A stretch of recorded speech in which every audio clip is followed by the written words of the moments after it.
Hello, my fellow webheads. It's your friendly neighborhood Jerry Rasco, and I'm back again today to talk more Amazing Spider-Man with you.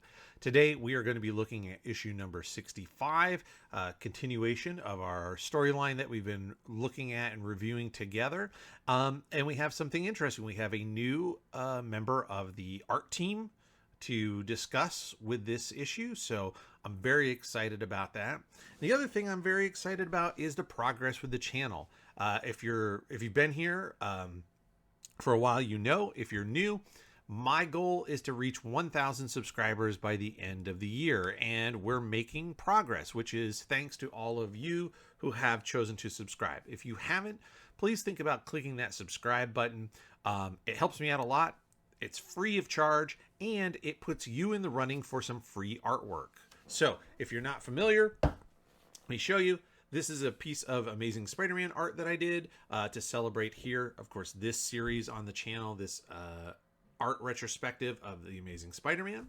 Then I also have a piece of Incredible Hulk art, also to celebrate the other series that I do, or now one of the other series that I do, featuring the review of the Incredible Hulk issues going all the way back to Hulk #1.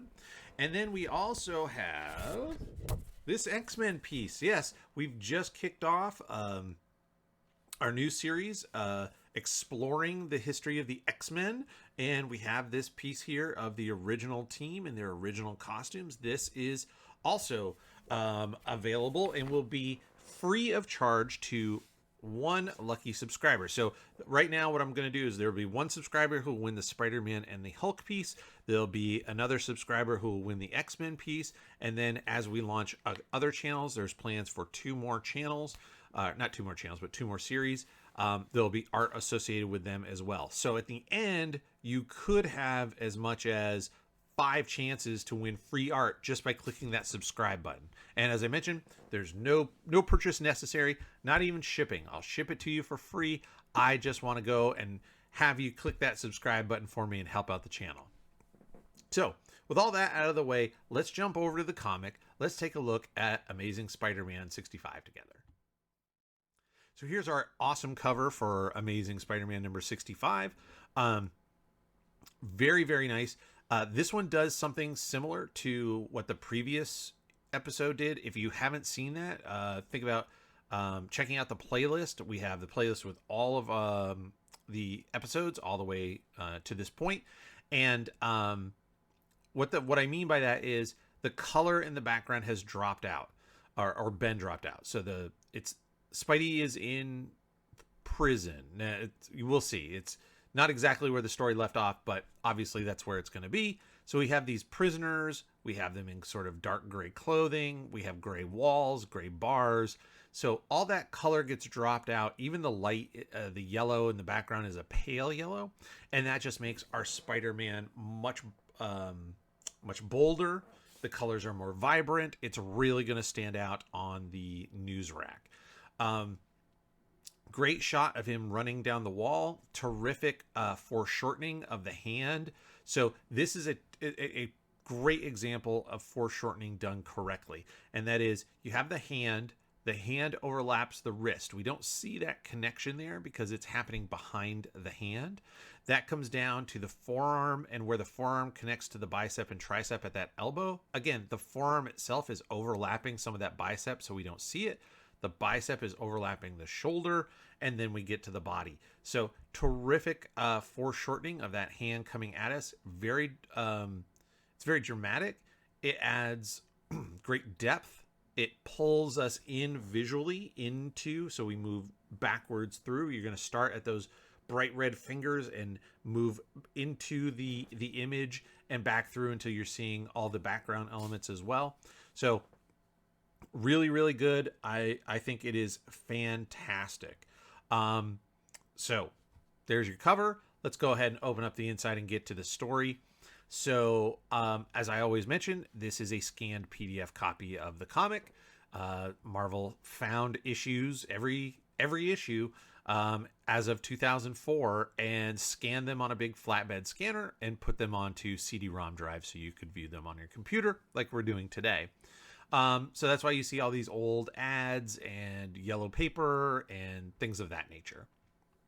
Um, we have a member of the art team or creative team. So as I mentioned, it's still Stan Lee writing. It's still John Romita listed as the artist or penciler. And now we have Jim Mooney is inking. So Jim Mooney is a name if you're familiar with Golden Age, or I'm sorry, Silver Age and Bronze Age comics. Then you've probably heard of Jim Mooney. You may not know where you've seen him from because from my research, Jim Mooney was a little bit of a underappreciated artist, in my opinion, and I'll explain why here. So let's talk real quick about Jim Mooney.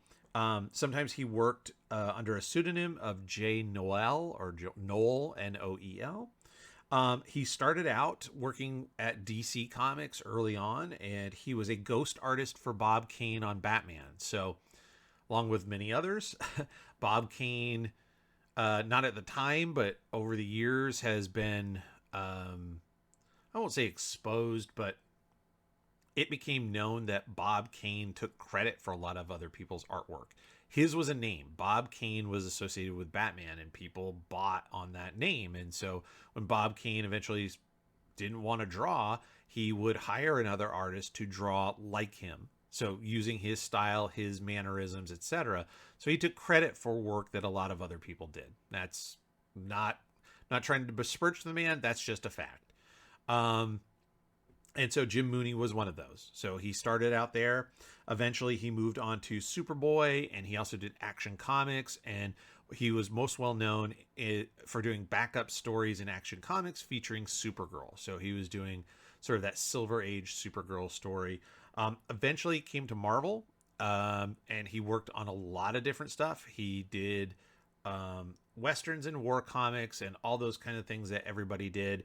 But he did work here on Spidey for a while, did a little run here that we'll see. But again, just sort of an underrated journeyman inker artist who was doing great work, but just maybe didn't get the acclaim of some of the bigger names. One thing I did find in my research was he talked about this work on Spider-Man, working over John Romita. And what he said was that it was really layouts. So he was listed as an inker. If you go look up the official credits, he's listed as the inker, but really he's more of the finisher. So, and we've talked about that. You can go back in other videos and see where I've linked to Andy Smith. Andy Smith's YouTube channel has a great video that discusses the differences. So, but real quick, an inker is someone who is going to take the existing drawing that's pretty much finished in pencil and go over it in ink. They're going to make some decisions on things like some of the lighting, how you want to render that. So do you go, a great example here would be like Spidey's leg as he's laying here. This is obviously a shadowy area because the leg is bent and the light's coming from above. So would you just make this solid black? Or do you do what he did here and do line weight or line work? This is rendering lines, hatching, if you will, to indicate a shadow, but we can still see the color and the costume cut or designed below. So that's a choice that an inker is going to make. Sometimes the penciler may give you that specific kind of rendering if they're really drawing it that tightly. But a lot of times it's just sort of I'm going to scribble in some pencil to show it's shaded and then let the inker decide what technique they want to use.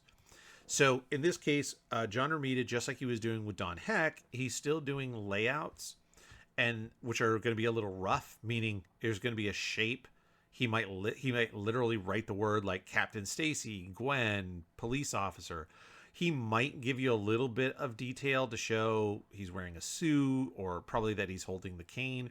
But then the finisher who's drawing is really doing it in ink. So what we had before, like I mentioned in the previous team, we had John Romita doing layouts, layouts, we'll say. Then Don Heck was doing finished pencils, and then Mike Esposito was doing inks over the top of Don Heck's finished pencils. Oh, we've cut out the middleman, and now Jim is finishing the art. Now, whether he's going in and tightening things up in pencil first or drawing in ink, We don't know, right? That's obviously a question we can't ask him at this point in time. But that's one of the benefits of having somebody that is a really good established artist that can also ink, is that they can speed up the process by finishing the drawing just in the inking stage themselves. So anyway, we'll see that. I like this crowd. I think this splash page is great. It takes us right into the story where we left off on the last issue, which is Spidey has been fighting the original Vulture. He managed to defeat him by damaging his wingsuit, but Spidey's been injured. He's fallen. He's got a bad shoulder, and he ends up passing out, and the crowd is there. So now some people are saying unmask him. Some people are saying no, leave him alone. And in the end, it's fortunate that Captain Stacy is there and that he's got enough of a pull or presence that he can kind of take command of the situation and keep people from unmasking Spider-Man. I do want to point this out as well. The mask is much more on model than what we've seen. So when John Romita came in and really simplified the webbing design on the costume, this is what he did. The lines radiate not from the center point, but actually there's a small like scallop circle in the center of Spidey's eyes, between his eyes, and the web lines come off of that. So they're split apart just a little bit. And you have this pattern of their concentric circles with a scallop outline. And as you go down, it goes from this little center circle. There's two lines that wrap around, and maybe, again, like this, where his head is tilted, maybe a third one on his chin. Otherwise, you typically don't see that. And above his head, we see 1, 2, and then 3 going around the back of his head as it follows the curvature of his skull. And that's the typical pattern. So that we had not really seen that as well. Some of it was missing. This is much more consistent here to what we're used to. Great stuff. Very lovely Gwen Stacy. I really like some of these images here from featuring Gwen, because so Captain Stacy, her dad, is keeping everybody away from Spidey because he's claiming there could be legal issues. If you unmask him, do you violate his civil rights? And that could throw away any kind of a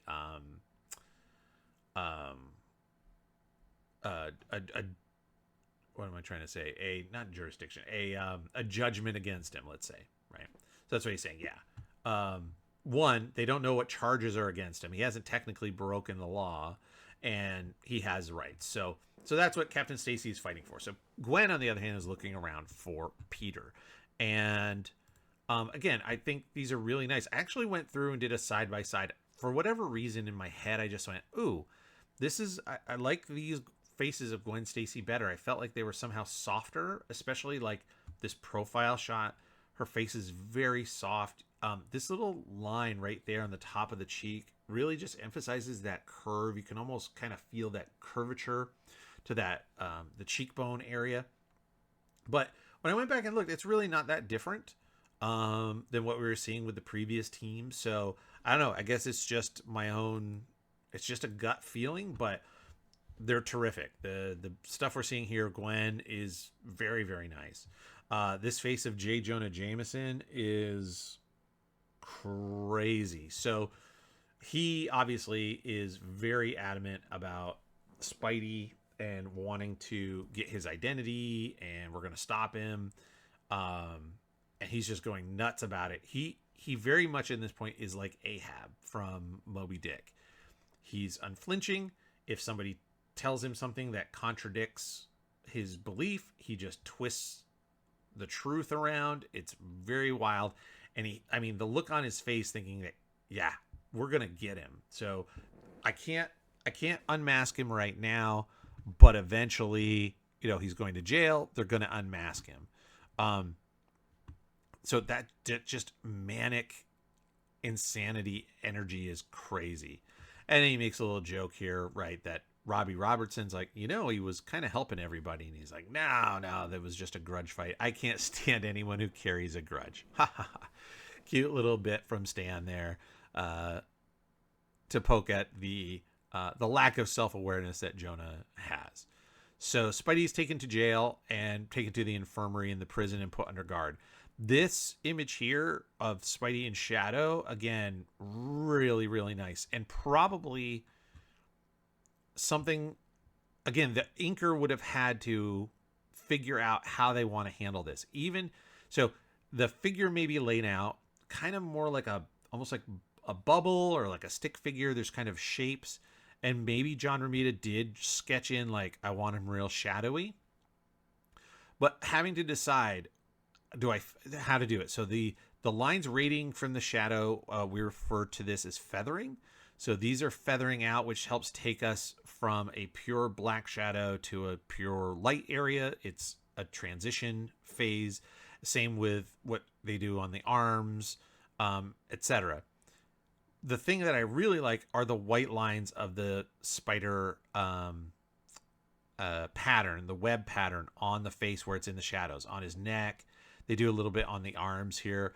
It's not an easy thing to do, but it really makes a big difference between just somebody just threw on a lot of ink and just kind of blacked it out versus somebody's really thinking about the costume and that design and how that all works together in a shadow. So I think it's great. Very interesting. Captain Stacy, they're talking here about Spidey's civil rights, and they don't want to upset a conviction because of that. So Captain Stacy is talking to Mr. Nelson. So if you know, you know, this is Foggy Nelson. This is the comic book version of Foggy Nelson from Daredevil, who is a lawyer. So there you go. They never mentioned Daredevil. I don't think they never mentioned the word Foggy. But I believe this is Foggy Nelson. So I think that's my understanding. I could be wrong. But I think that's maybe Foggy Nelson reference. So kind of cool. Spidey waking up. Very nice. Very nice figure. Great inking. I really like the thick line on the chest to help separate that. Nice inking on the hand there too. The eyes are big, but not too big. Years later, Spidey's eyes will continue to get on his mask, get bigger and bigger and bigger. But this is a very classic look. This is really, really nice. So he's trying to figure out what is he going to do? How's he going to get out? He needs to rest. He's feeling better, but hopefully he'll get more rest. Captain Stacy calls Gwen to tell Gwen where he is, and she's still worried about Peter. And then Captain Stacy is grabbed by some prisoners who are making a break for it. Again, really nice. This beautiful soft face, large eyes. Maybe the eyes might be a little bit bigger, more defined. Maybe that's a little bit of what I like. But no, really, really nice faces. And then the criminals here, the convicts, they're rough. They're, scruffy looking. They've got, looks like busted noses and scowls and stuff. Again, all characters who are done in an issue. We're never going to see these guys again, but the team is doing a great job of creating individual characters for this sequence, and I really appreciate that. It'd be very easy to just do generic guy 1, guy 2, guy 3, and they all kind of look the same. No, they've really done a good job of separating it out. So Spidey hears the commotion and gets out of bed, and this page is really cool.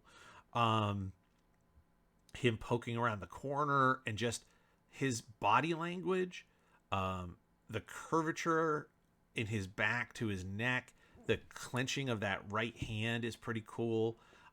Even the feathered rendering. So sometimes I've argued that the feathered rendering doesn't work well in small images, which they tend to stay away from. So in these smaller images where you see on the next page, for example, there's a lot of shadow. There's less of that feathering on some of the shadow. There's hard black shadow. Here we can get away with it because the line work is relatively small, because the page is the panel on the top is a third of the page. So that's great. I really like this shadow under the base of the skull as well. I think a lot of people forget that even if a superhero has a big thick neck, their skull still comes out from the back of their neck. And I think that's terrific. It's a really, really good shot. And then, of course, he's thinking about, what am I going to do? He's injured. He's kind of groggy. He's got a bad shoulder. Is he going to get caught? And then he comes to this conclusion, no way. It doesn't matter. With great power comes great responsibility. He's not going to have another Uncle Ben on his hands. So he's going to step up whether he's up to shape or not. And this upshot of Spidey, talked about what that means. Upshot is when your camera is lower than the thing that you are filming. And so you're looking up at it.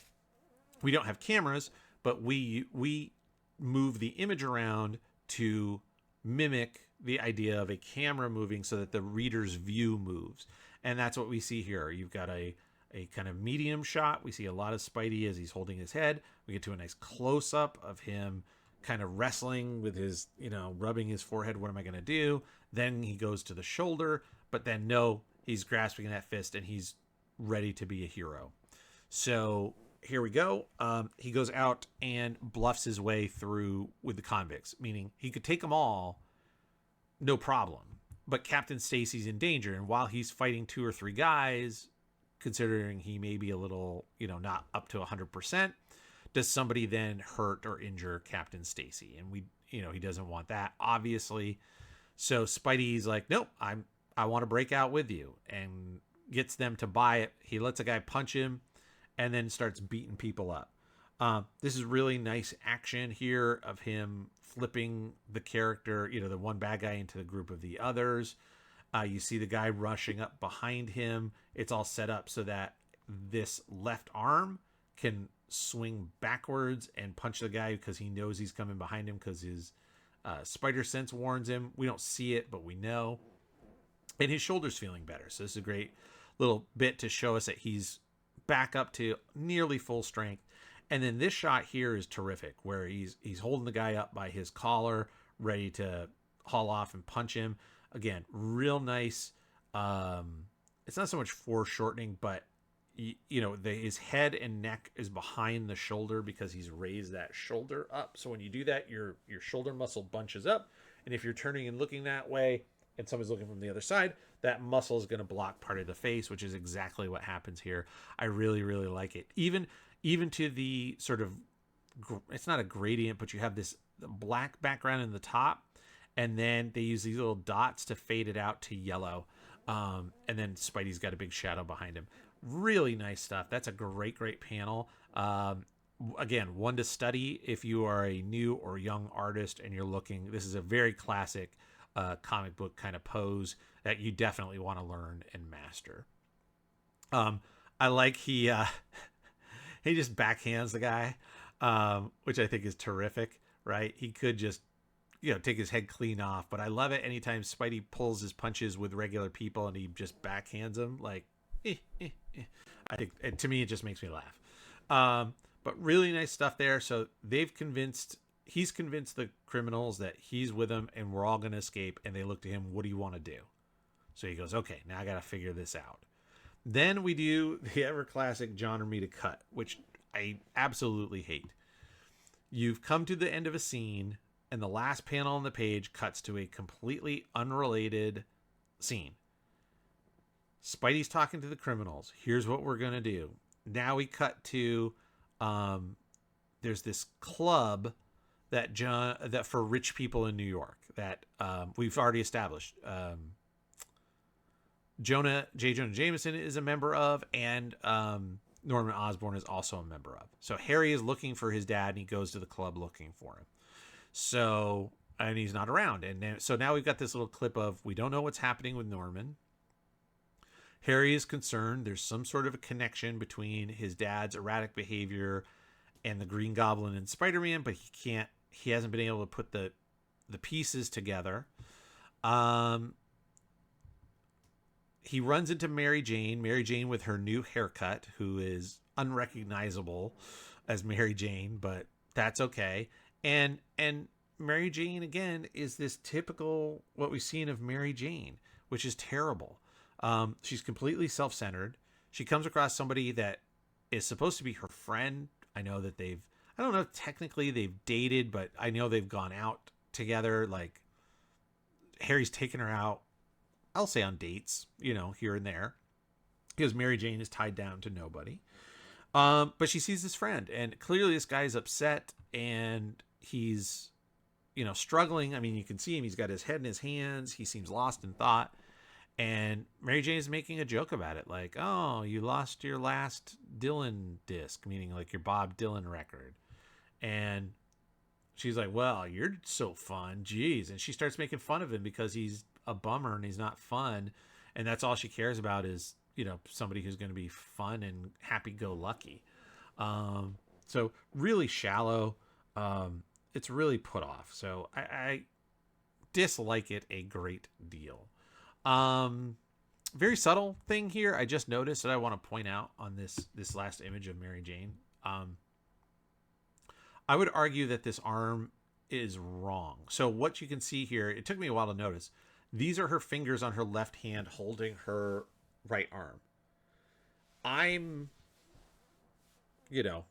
might not be as thin as a Mary Jane waist is, but there's no way I could have my arm back behind me to where you could see a gap between my elbow and my side and still get my arm over so that my fingers could wrap all the way around my other arm.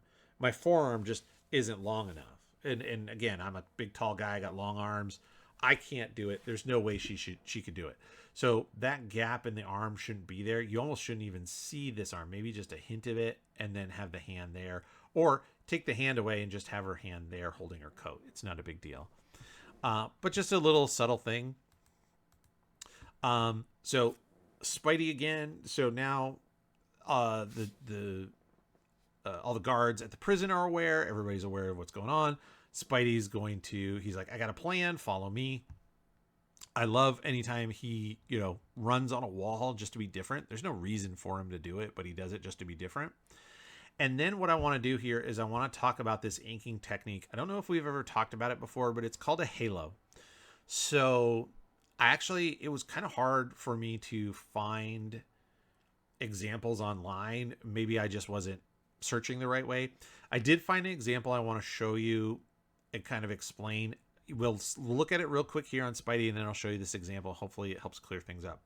But if you look on Spidey, there's this white outline just outside of his body. So basically what the artist is doing is saying there's a lot of black behind Spider-Man.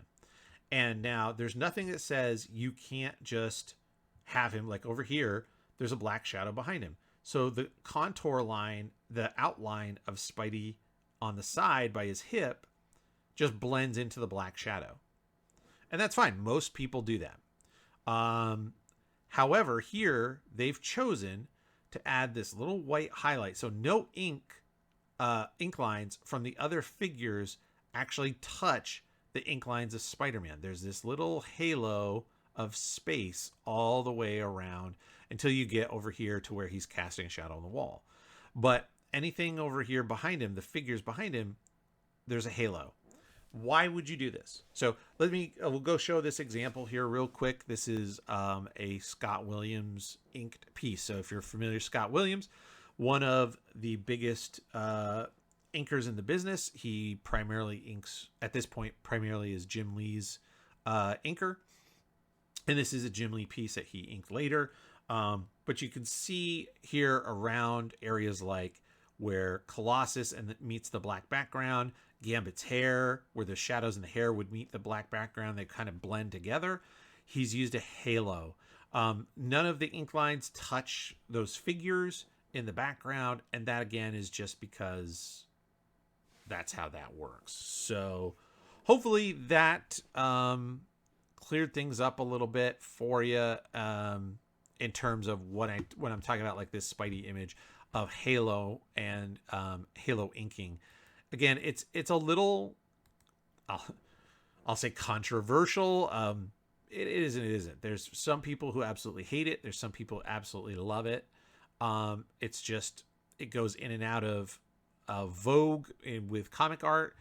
I like it. I like to separate my figures from the background that way. I think it adds a real really helps the separation, but there's no wrong answer there. So you go. So Spidey's plan is to get out, which he does, and now he's going to blow the lights. So he's going to blow the fuses, put everybody in the dark, and then he can start picking guys off one by one because he's going to be able to maneuver with his spider sense in the dark. In the meantime, he takes a minute to call, even though he's all beat up, he calls Aunt May and tells her, no, I'm going to be fine. Don't worry about it. And then gets back to business. I love this here where he pulls the fuse box. They all blow, the lights go out, and everything turns blue. So I like this. To me, this is one of those things that works. And maybe it's because I was raised on comics from this kind of era, as opposed to, I didn't pick up comics in the 2000s when we started having, 90s and 2000 we had computer coloring. If this was today's comic and we redid this, somebody wouldn't do it like this. They would still color him red and blue and just make it darker, dark red, dark blues, stuff like that. And that's fine. But there's just something really interesting to me as far as using that blue tones to show the background or to show darkness, that the characters are in the dark. It allows you to still draw all the details you want and the shadowing and things without worrying about the colors getting muddy, trying to bring them down into the darker value range. Some colors just don't work that way, or don't work well. You start adding black to red, it gets muddy real fast. So I like this solution. So you've got, again, different values to help separate stuff. The figures a little bit brighter versus the background's a little lighter. Somebody in the much closer foreground is an even darker blue as you move back. So great stuff there. So Spidey is laying in wait, and he starts doing his thing where he slowly starts taking everybody out one by one. This is great. He crawls silently over their heads and then webs up a few more guys, drops down from above, knocks out another couple guys until there's just one guy left. And then they put the spotlight on him. And this image of them in the spotlight is really, really good. For one, very subtle coloring, but really nice. Right. So the light is hitting obviously it's their right side. It's our left side of the page here, because we see all the heavy shadows on the other side of their faces, underneath the hands. But there's a little bit of this sort of grayish tone that's been put in there on the shadow side on both of their faces. And you can even see it on the knuckles of the hand and stuff there. That's a really nice, very subtle coloring change, and something that's not easy to do with this style of coloring, or this style of printing. 4-color dot printing is not easy to add subtle color transitions, but they did a really, really good job there. I really enjoy the faces, and you see this guy's anger really radiating. Captain Stacy's fear with the large eyes really radiating through as well. Plus, he seems afraid and angry at the same time. And then the big hands up front, so we're looking up at those a little bit. Like, we feel those arms, we feel the threatening nature of them, the pressure that's around Captain Stacy's head and neck. Like, this is very good physical storytelling. I don't need the words to know this man is in a point of desperation, right? So Spidey knows this, and he's like, this is it, got to do it.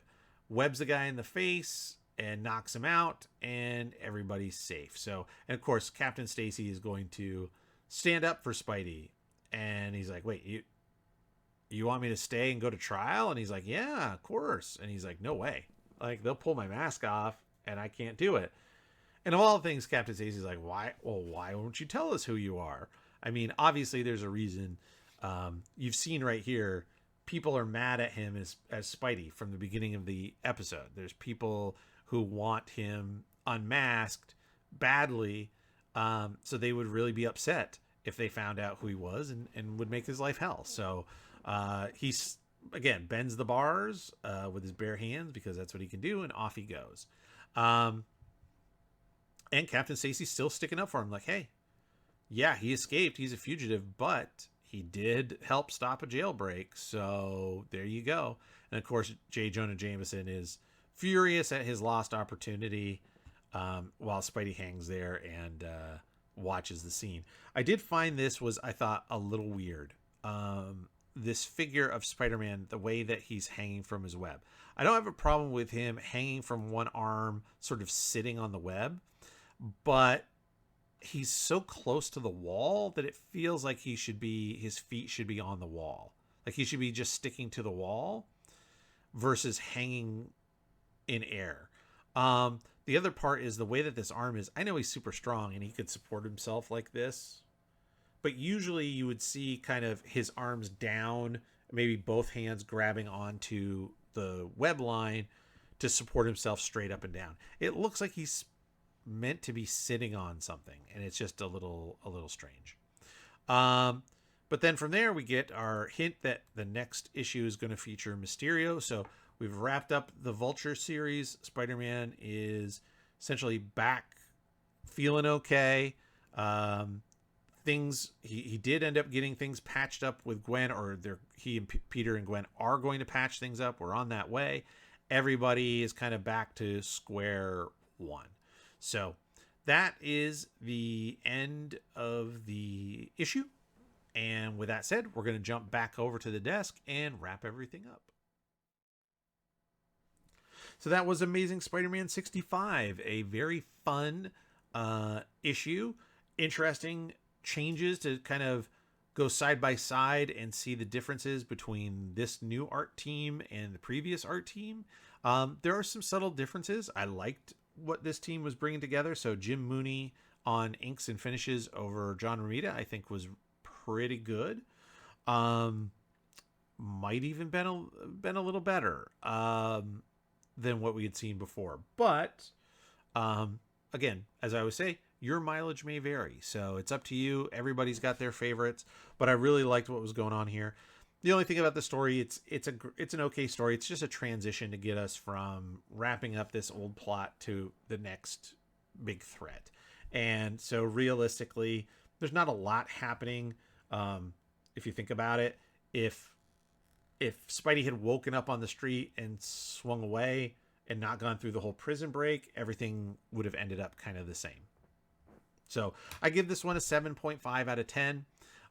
Drawn very well. It's written pretty well. There are a few things that I didn't like. There are a few things that I loved.